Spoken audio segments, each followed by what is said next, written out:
back to Dad Jokes and Discernment, the faith-based podcast where we look at life's daily struggles through a biblical lens. This is the first episode of our new year. Woohoo! And very excited to be back after a much-needed, holiday, I guess. We really didn't take a break off of recording anything, and that's okay because I really feel like if we take too long of a break, we'll just fall out of the rhythm, and we don't want that. Got a housekeeping item I need to take care of first, though. We had some backslidden listener reach out to us and tell us that our title of our show was all wrong, that we weren't funny enough to continue using dad jokes in our show. So, man, me and associate Dustin over here will hit the old drawing board and try to come up with either a new name or, probably not because that takes effort. But we'll get this thing sorted out for that one particular listener so he quits complaining. Associate Dustin, how was your holiday, brother? it was good. Typical stuff, I would say. Awesome. Kids had a good time. Perfect. That's all that matters. Yeah, it was good. Good time spent with family. Right. Absolutely. I hated not be here Wednesday night. The Christmas Eve service we had was really good. Yeah, it really bummed me out. It was a great service. Yeah. That I know that we tend to frown on services that are outlandish and that go above and beyond. As a whole, we don't do that a lot here at our church. Yeah, where I had to go to church Wednesday night, I was asked to go to another church, and they had a birthday cake and sang happy birthday to Jesus. Oh, man. And it just kind of cheapens it.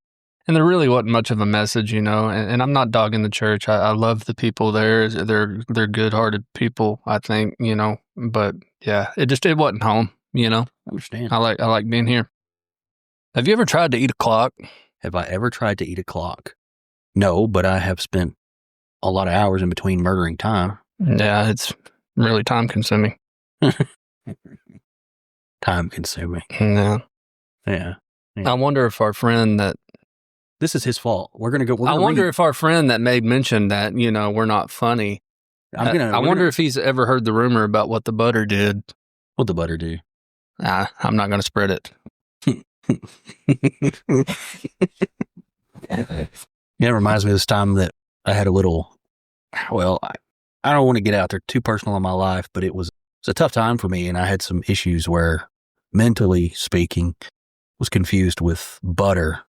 My wife would not quit, driving it home. Thankfully she did, because I'm not there in that place anymore, but she kept telling me I wasn't butter, but I was always on a roll, so. Yeah. Oh, goodness. On a sad note here, real quick, just want to say rest in peace, boiled water. You will be missed. I'm done. I'm done. I'm starting to think that guy that complained might be right. He might be right. Good guys. Right or wrong, I'm okay. I'm good. Welcome back to the podcast. We're looking forward to all the things that are in store for a new year. Oh, man, I'm excited, dude. We've got a lot of, personally, ministry-related speaking, we've got a lot of big things coming up. You've got a mission trip. I've got some stuff going on. I'm excited to see what this year holds. It's going to be an exciting year. I don't have any preconceived expectations, right. Of this is going to happen, this is going to happen. I'm really just in I don't know how to say it. I guess I'm in a period of patiently anticipating what the Lord is going to do this year. Yeah. Because we saw him move so much last year in our personal lives. Right. And through this podcast and through everything that we have going on at our church and beyond. And nationwide, there seems to have been a big revival, especially since Charlie passed away. Yes. And so that's been cool to watch. There's still stuff going on that we could sit and be bummed out about. But, this year, I think we look more towards the good and continue spreading the gospel and doing what we're supposed to do. And I'm in for it. Do you want to introduce? Yeah, this is like we've said and established, our first episode of this year, and we had something planned, but we decided to do a hard pivot. This episode Last minute pivot, yeah. This episode is largely off the cuff and rehearsed, whatever you want to call it. But we've brought a guest in. He's a minor. And this is kind of a topic we've been wanting to do for a while, and it's just providence that's worked out this way. But he's a minor, so, you might hear him called by a bunch of different names to cover up his real name. But anyway, say hello, minor number 1. Hey, what's up? As you can tell by his voice, it's not a child. He is minor by age, not by stature. My friend Ezekiel is here. How's that? Yeah. Ezekiel's a strong, solid name. I'll go with Ezekiel. We can call you Daniel. Don't lay on your side for 340 days or Jeff, go into a cave with lions. Anyway, so with this episode, guys, we've got our not quite legal adult guest on the show.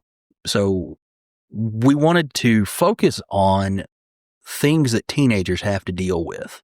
Now, as I lovingly tell my own children, I was a teenager once. They've not been an adult yet, right? Yeah. I have some experience with some of the issues that they have faced and will face, and it took me a long time to learn that lesson because other people tried to teach me that lesson when I was a younger person. And you didn't want to hear it. And I absolutely did not want to hear it. Wasn't I talking about that in Sunday school this morning? Yes. Yeah. We were. So, yeah, so again, this episode might be a little bit discombobulated, but bear with us. We're going to get through it. And I think this anchor verse, if you want to call it that, go ahead, that I'm looking at here comes out of the book of Matthew, chapter 19 and verse 14. But Jesus said, "Let the little children come to me and do not forbid them, for such is the kingdom of heaven." And that's exactly what we want to do. We want to take this episode and encourage young people to be bold about their faith, to not hide their faith, not feel ashamed of their faith. As adults, though, and the ones who lead these kids, whether it be at home or events that our children are involved in or leading the youth, such as this young person here, Jose, we can't ignore the fact that they are facing the same things that me and you faced. What seems like a lifetime ago now. I think we're getting old, but some days this low pressure system is telling my knee that I'm very old. Amen. So I think sometimes I think about it like, man, teenage years don't seem that long ago. Right. But in reality, they're getting further away. But sorry, I don't mean to cut you off. The things that they face today, they're the same things we faced when we were there, and the same things kids faced probably in a little different way. Yeah. 50, 60, 70 years ago and beyond. So the principles are the same, but the form of that pressure and how it presents, I think, is a little bit different. I think there's nothing new under the sun. Right. Before we get too much further into this, let's cover it with a word of prayer. Yeah, absolutely. Heavenly Father, we come to you thankful for this opportunity to have this young man here recording with us today.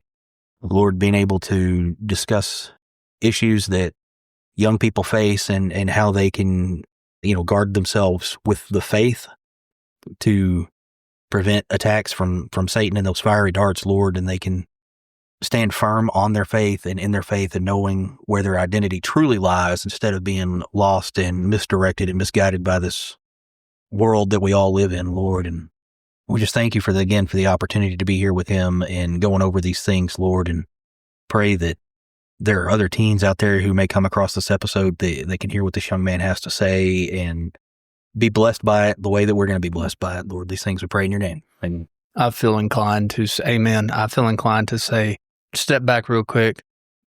The person that was talking about our dad jokes is a friend. He's not backslidden.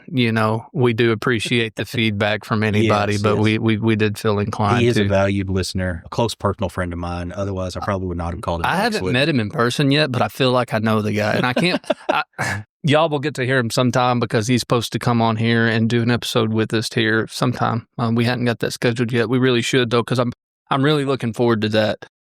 But anyway, where do you want to start? I mean, there's so much to talk about with what kids go through today. There is so much. Why don't we've talked about Ezekiel, Jose, Daniel sitting over here. Elijah, why don't you tell us a little bit about your testimony and how you got from where you were to where you are now? Like, I mean, I don't want to put you on the spot and make you feel uncomfortable or anything, but, say what's on your heart, what you feel led to say, what you feel comfortable with. First thing, Malachi, how long have you been saved? How long? Yeah, when did it all happen for you? Maybe about 2, 3, 4 months ago. Somewhere in that ballpark. Man, it feels like it's been longer than that, don't it? It really does. But it's only been a couple of months. Yeah, it's September. Maybe this question will help guide you into the conversation and the question. Is there a distinct difference in your life now and the way you think and the things you're convicted of than you were before? Yeah, there's a pretty big difference. A lot more of the dumb stuff I do, I go back and think, man, I shouldn't have done that, or yeesh, I should probably do something about that. Yeah. Stop doing that. Yeah. Stop doing that.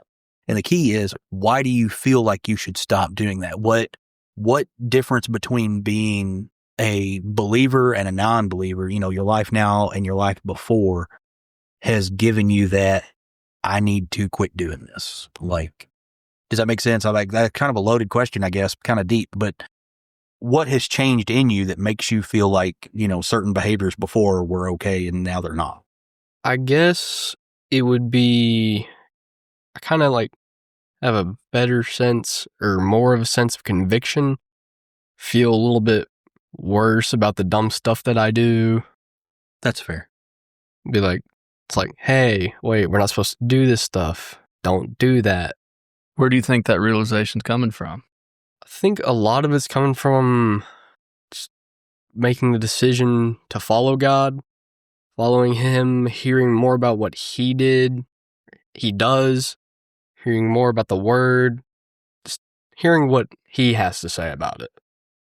Before we went on air, we were kind of having a little conversation, and y'all coming, your family starting to come to this church, and you getting involved in the youth here and Sunday school and being around all that, and of course the preaching that we are blessed with here at our church all played a role in you realizing the severity of the Word of God and the magnitude of it, and it becoming, it's like a light bulb went off, right? Yeah. Yeah.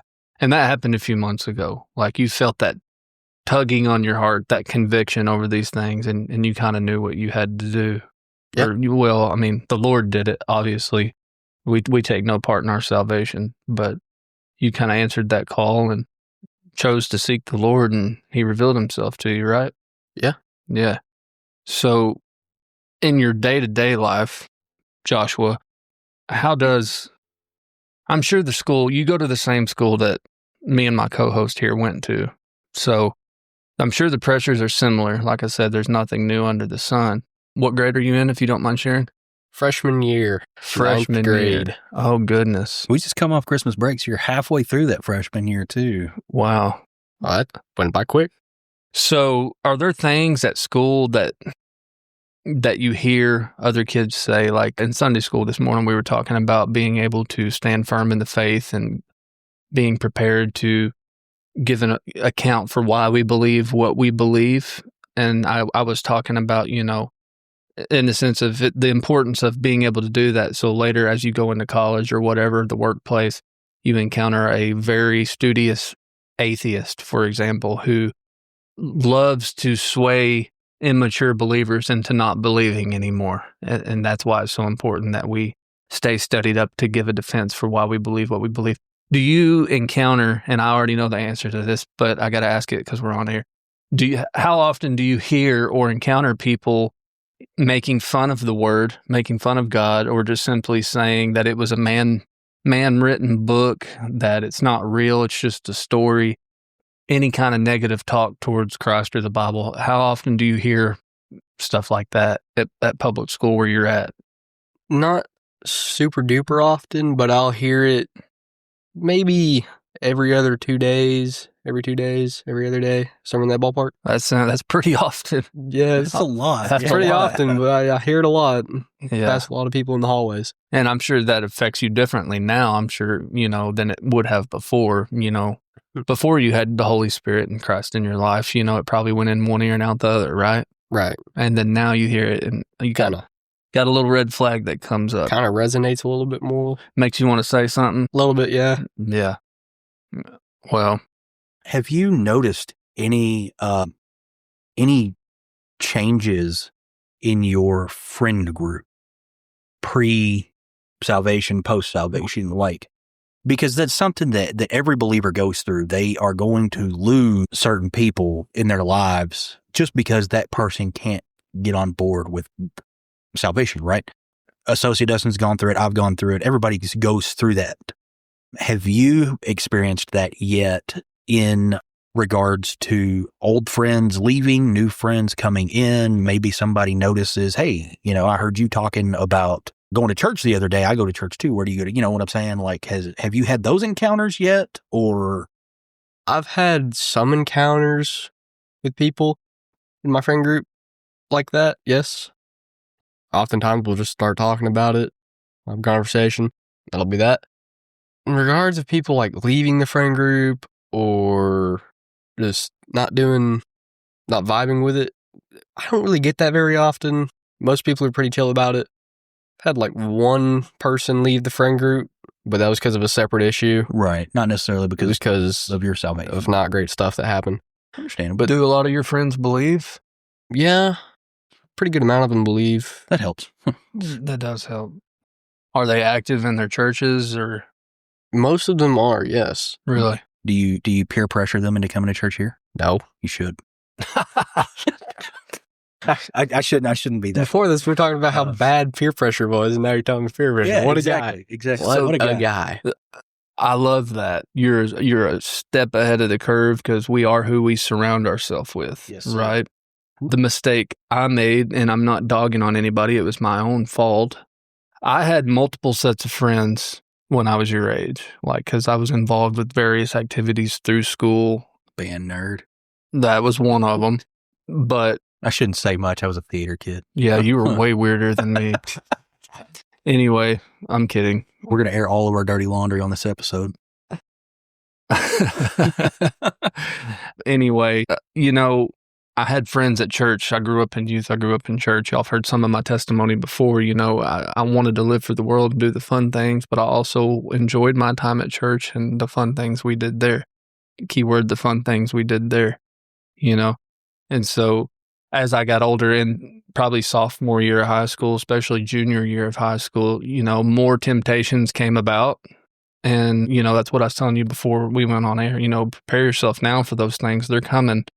And I don't know how many young listeners we have out there in listener land. Hopefully some of them, if they do listen, they resonate with this. Maybe an adult with kids finds a way to talk to their kids, but it's so important that we talk to our kids, man, about these things because it's coming for them. It is. It absolutely is. As a parent myself. I know I'm being vague about the things coming, but lust, sexual things, drugs, temptations, mental health. We got to try to shield them from it all. Being a teenager is such you go through.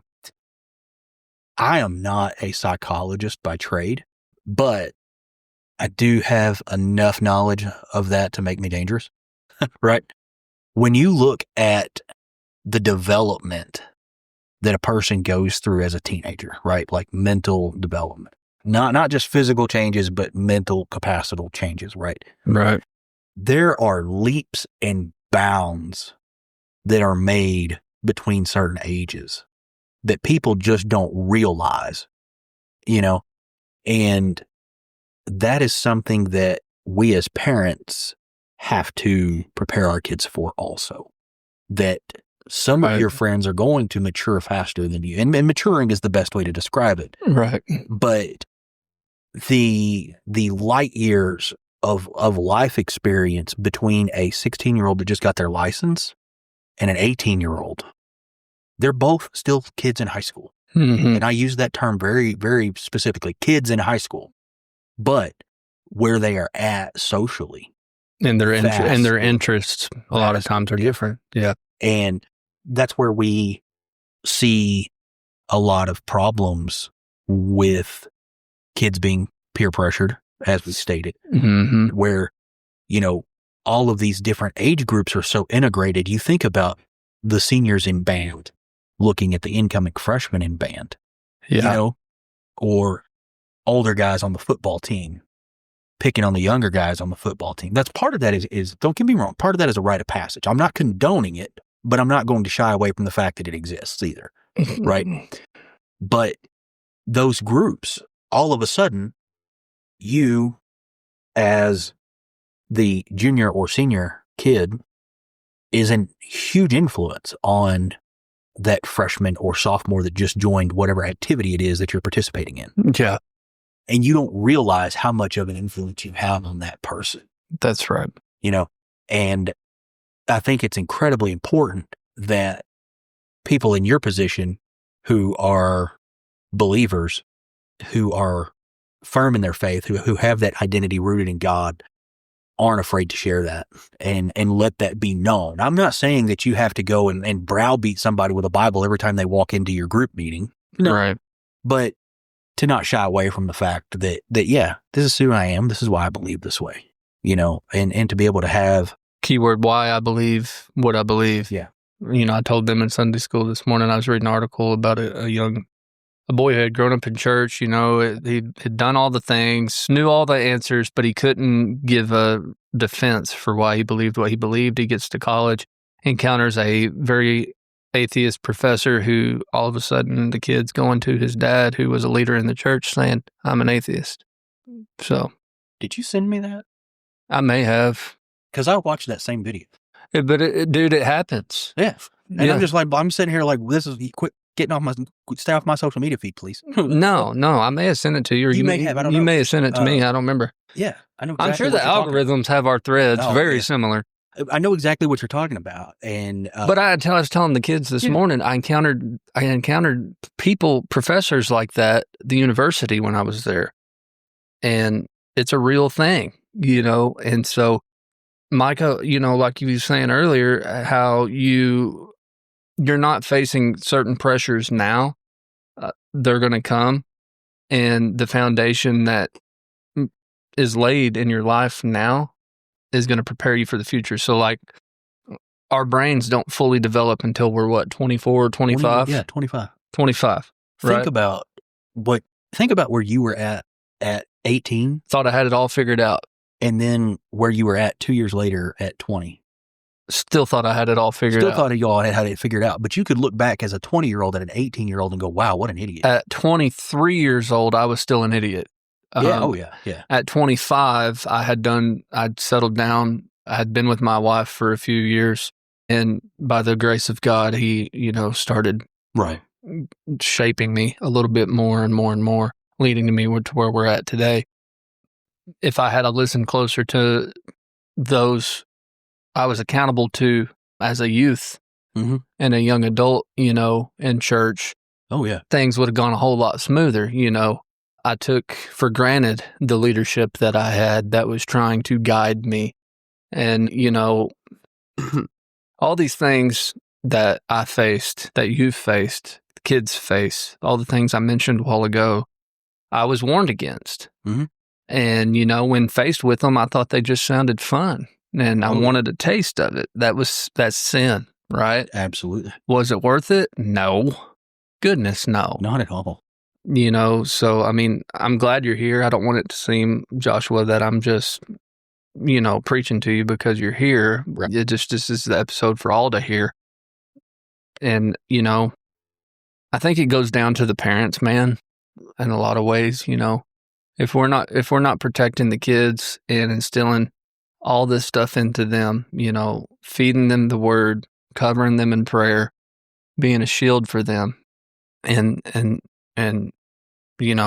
that's the basis, that's the foundation. And we've talked about that before on episodes, we don't need to get into all that again today, but I'm really proud of you because you're already on a right path, a better path than what me or him was at your age. And so if you can stay in the Word of God and keep seeking God and keep developing your relationship with Him and storing up the why in your mind of why you believe what you believe and are able to more and more as time goes on, vocalize that to people, it's going to do nothing but protect you from the pressures the world is getting ready to slingshot on you. Or is that in Proverbs, raise a child in the way they should go and they will not depart from it? Yeah.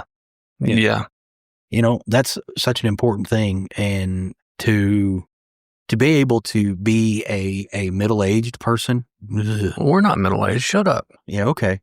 To be the kind of person that we are, the age we are, and seeing younger people come up in the church, especially in that teenage years, those got some good ones, and a lot of them, those very formative years, making the decisions that they're making, and seeing them surrounded with the love and attention that they get here, and the people, the mentors that are willing to pour into them, is nothing short of amazing.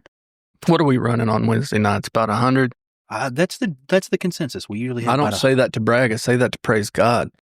These kids are here seeking and searching, and we need more adults, I think, to step in and help guide, because that's a lot of kids.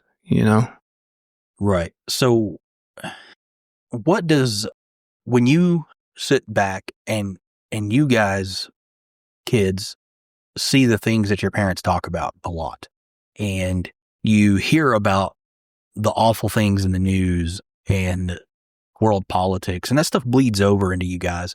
Sometimes conversations are direct, sometimes they're not. It's stuff you see on social media, stuff you talk about with your friends. How does your identity in Christ, your faith, how does that help you navigate the issues of seeing morally questionable people in authority? I think that's a good way to phrase that. If I need to phrase that differently, I can. Did you register that? Yeah. I'm just trying to think of a response. I just checking on you, Matthew. I think a lot of times when you hear that stuff, Up in taxes over there. You see that stuff on the news, you watch a video on your social media feed, mm-hmm. It kind of, it does influence you, not in exactly a positive way. Yeah, it affects everything, your mental health. Yeah, it affects everything. Yeah. I personally believe that when it comes to politics, things like that, be aware of what you're consuming. Right on. Don't look at it from the perspective of, okay, this happened, this is going to be the outcome. No, you kind of just have to look at it and be, okay. How do we handle that? What do we do now? I'm trying to think of a recent example, but I don't. Well, how do you, access, when you see, I've heard your parents keep you pretty strictly limited on what you consume. Those, what's the word I'm looking for here? Those sheltered? Nah, maybe. Nah, there's a specific word I was looking for. It escapes me. Anyway, how does knowing in your faith that above all else, no matter what happens, that Christ is on the throne, how does that help you whenever you see the negative stuff going on in the world? Well, it kind of provides reassurance, I suppose. When you're seeing all these horrible things happen, it's like, oh, dude, that could have happened to anybody at any time, any moment. That could have been me. That could have been my grandpa. It could have been anybody. Right. It's like, holy crap, dude, what's going on here? And then you remember, oh wait, God is king. In the end, God knows what's going to happen. God will take care of it. Let go and let God, right? Yeah. That's a very mature way to think about it as a freshman. Very. That's... Even as a fresh believer. Yeah, that's impressive. It's a reflection of his leadership. He's got a good youth leader here on Wednesdays. That's what I've heard. His parents are doing a good job too. I don't know about that. I've met his parents. They're friends of ours. He's just playing. Yeah. Terrible people. So I know you said a while ago, I read off this list and you're not really influenced by these things, but as a whole, teenagers, young people, they feel pressure to be popular, be attractive, be an impressive person, that kind of thing. And I remember some of that. And like you, I didn't really care a whole lot about being popular. I still don't. It's just not my nature. There was pressure in high school eventually came about for drinking and drugs and sexual immorality. And I never struggled with mocking faith, but moral compromising, yeah, because when those other things on that list come in that violate your morals and, a lot of kids don't know how to handle that. I'm not as much worried about kids like you because you have a firm foundation in your faith, and your faith is solid. It's on the rock, and I know you can turn back. You can turn back to this and know those things are coming. No, you're not the first one to ever have been tempted by these things, and you'll be fine and get through them.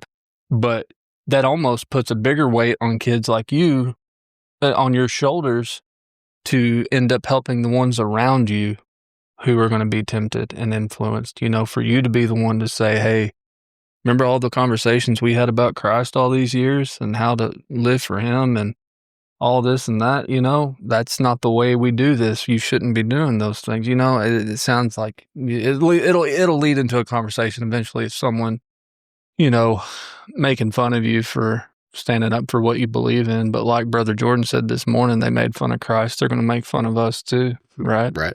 So stand firm. That's kind of, that keeps coming up. It's weird how that works. We gotta stand firm. We got to get a t-shirt. Stand on the biblical truths. The majority opinion has never equaled truth. And another verse that popped into mind earlier, Dustin, Exodus 23, verse 2, thou shalt not follow a multitude to do evil. Amen. Neither shalt thou speak in a cause to decline after many, to wrest judgment. 1 Corinthians 15:33, be not deceived, evil communications corrupt good manners. And then, we almost have to talk about the pressures of social media today. Well, yeah, we can't have this conversation without bringing it up. And we can't sit here and pretend that we don't feel those as an adult. Absolutely. You know what I mean? Likes equal your worth. Attention is your value. Image is integrity. I can't hardly stand to get on social media because everybody just seems like they're just putting on this show, this fake lifestyle that everything's perfect. And it's not. It's ridiculous, man. I had to, my algorithm got so poor not long ago that I had to go back and reset it again. Really? And it was just,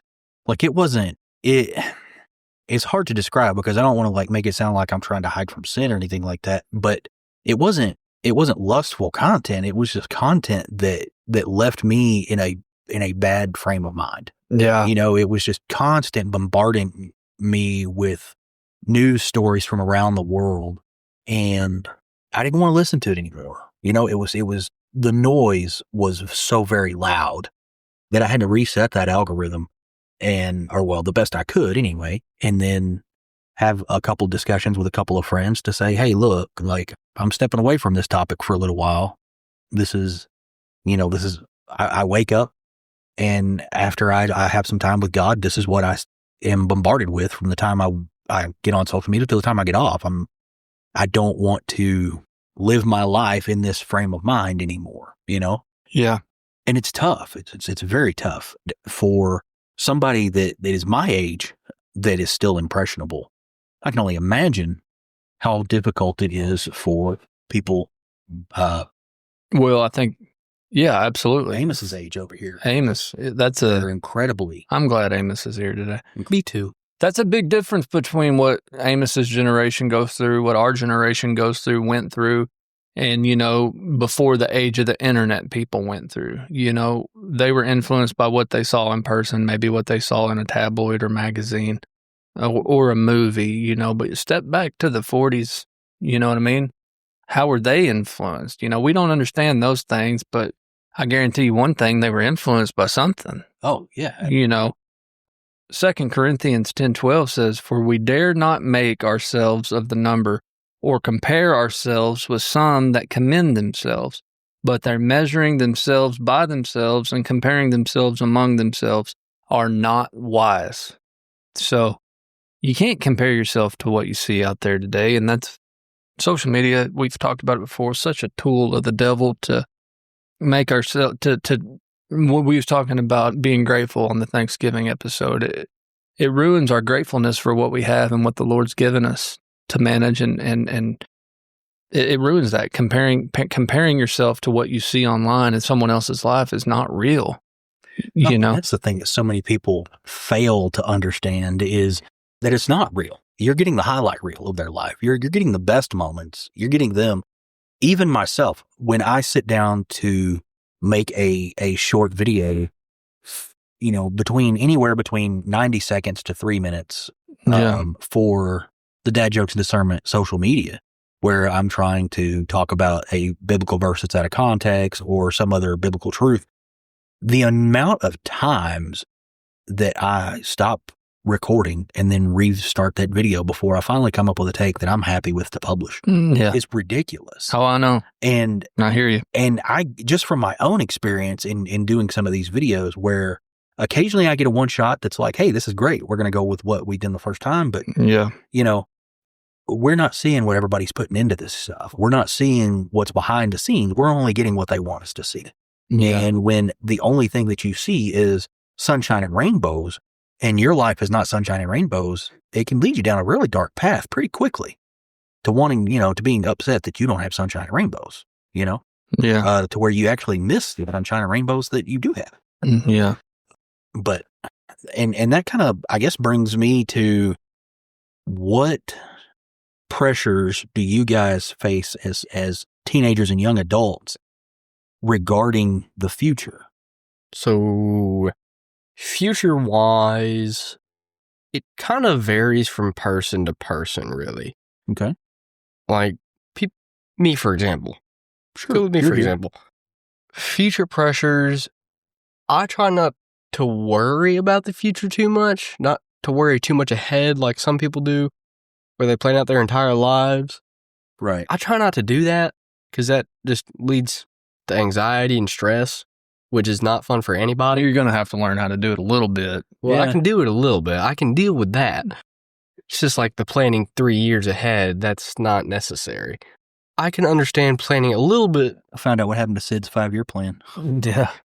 Planning a few weeks ahead, that's understandable. But when it comes to the future, I try not to worry as much about it as I would what's going on right now around me. Well, I mean, you're a freshman. You've got a year or two before you have to start worrying about college and the next step, what comes after high school.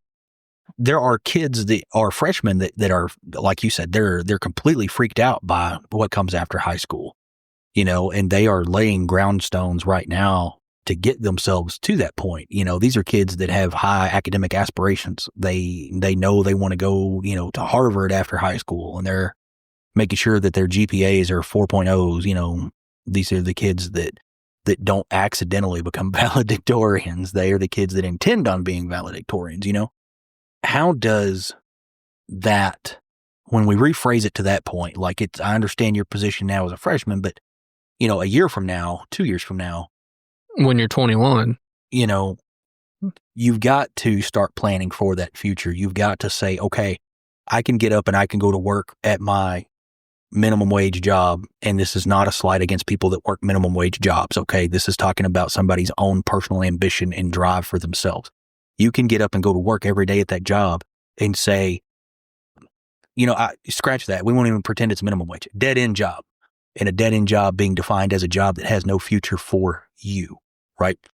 It gets you by. It pays your bills. It meets your needs.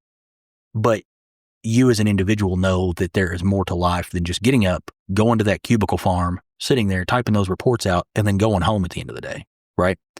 How does, when you think about it and when you think about future planning in that context, how do you see your faith guiding you in that direction? Like, how do you see, that's a difficult one for me to even phrase the right way. Oh, yeah, it absolutely is. But I understand what you're trying to say. Good.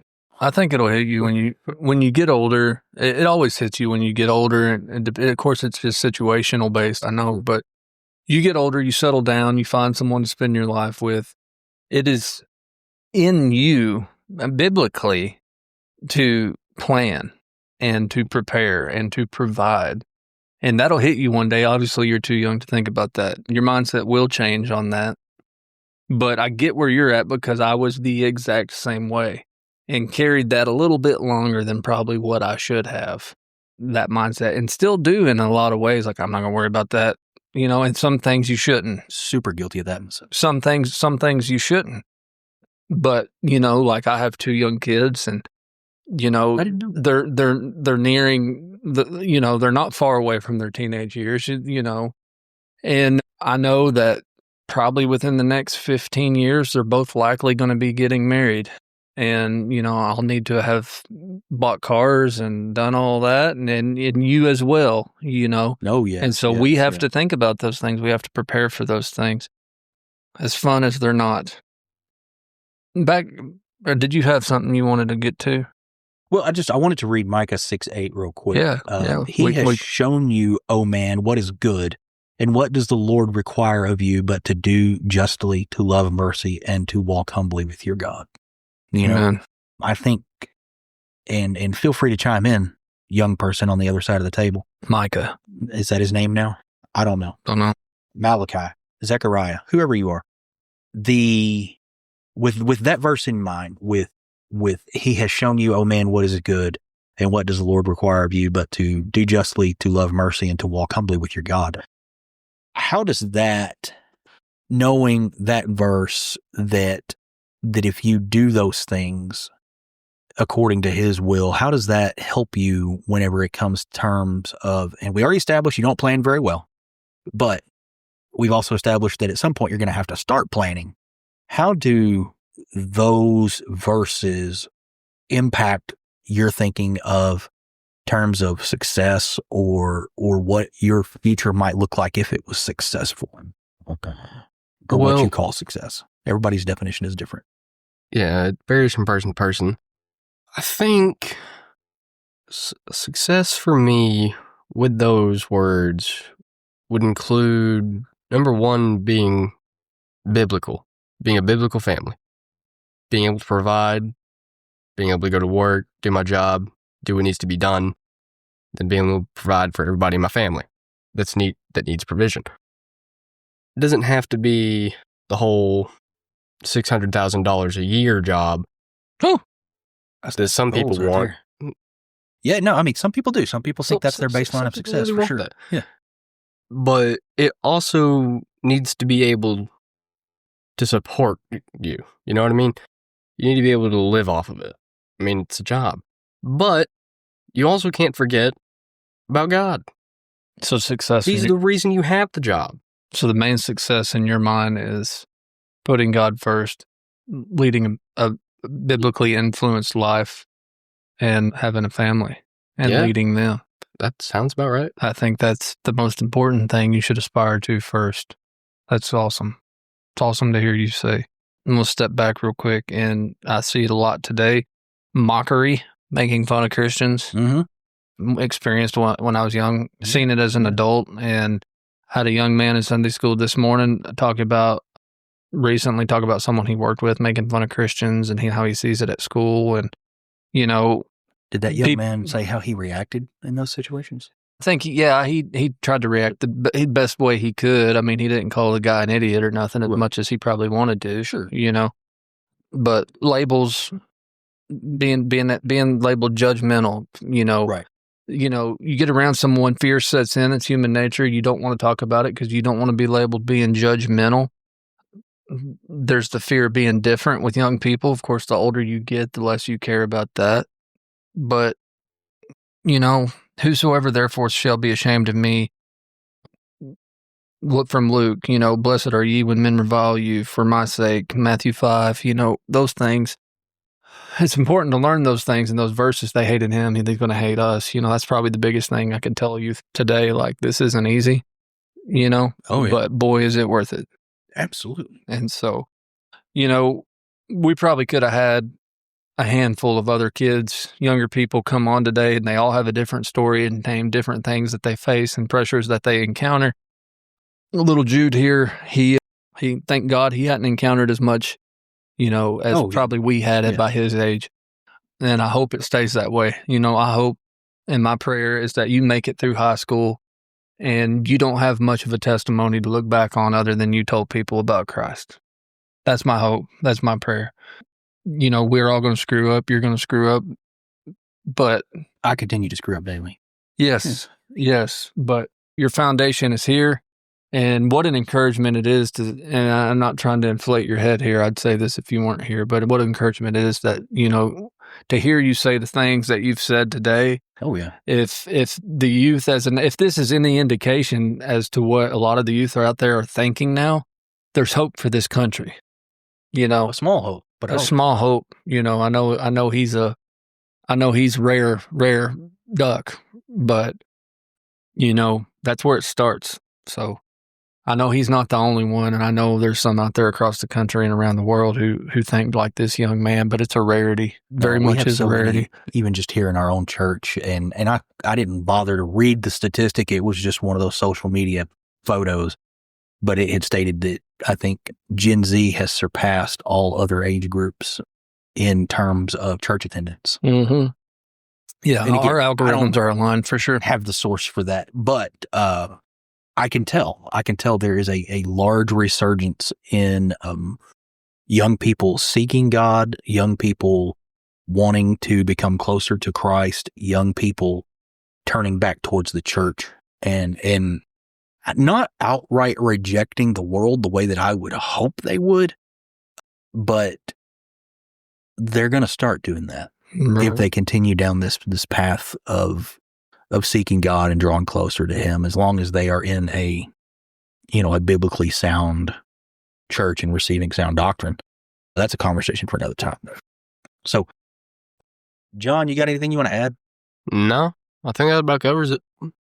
Nothing for... I was really hoping to get into some nitty gritty, like, hey man, this is what I'm struggling with. Like, me too. The battle's real out here in high school, and I know it is, and I know that you're probably uncomfortable sitting here with two dudes like us, to really open up and talk about it, and that's okay, but we're going to have to randomly pick another team that's got more lived experience than this one. Yeah. I don't know, man. That might be hard. I know there's some teams out there that come on here and they just embarrass us by what they've been through already, make our life look like sunshine and rainbows. Yeah, I know they're out there, but anyway. I mean, when it comes to things that happen in school, they're really dramatic, I suppose. We had 4 fights happen last time I was there. The last time you were there, this kid doesn't go to school every day, apparently. Well, what? I've been sick for a little while. You said it so nonchalantly. The last time I was there. When I go. Well, I do that a lot. When I go. When I go. That's ridiculous, though. I was sick, but then I showed up, and at lunch, some kid just starts wailing on the other kid for no reason. Physical danger is something that's very, very real. There were 2 fights before school, and there was a fight after the school at the field house. It was bad. A bad day. I've been in that field house. I can attest to the fact that things go on over there that the school administration just turns a blind eye to. But anyway. That's one of those things that, again, could happen to anybody, anytime. So that's about it. They could actually influence me, I suppose. But this is one of those topics that we could have really dove into probably a little harder. I know we barely scratched the surface with Habakkuk here today, but Lemuel did a good job. Yeah, thank you for coming on. A lot of young people wouldn't do it, and to see the insight of the mind of someone your age in a day like today was very encouraging for me. I hope there's a lot more like you out there. So do your best to go out there and help turn some hearts and minds to Jesus. I know that's your goal. I know that's what you want to do. I know you try to lead by example. So anyway, I'm excited, man. First episode of the year. It's going to be a great year. And I'm looking forward to it. Like I said, a lot of changes. Hey, we're going to dive off into some topics here in the relatively near future that may ruffle a lot of feathers. And there's a little bit of drama here. But yeah, we're really looking forward to that. Though those episodes are going to be tough on us because we're going to have to learn a lot of things. And the phrase "teaching old dogs new tricks" is, I don't want to learn anything. I'm done with college twice. I don't want to. Want to learn anymore. Mm-hmm.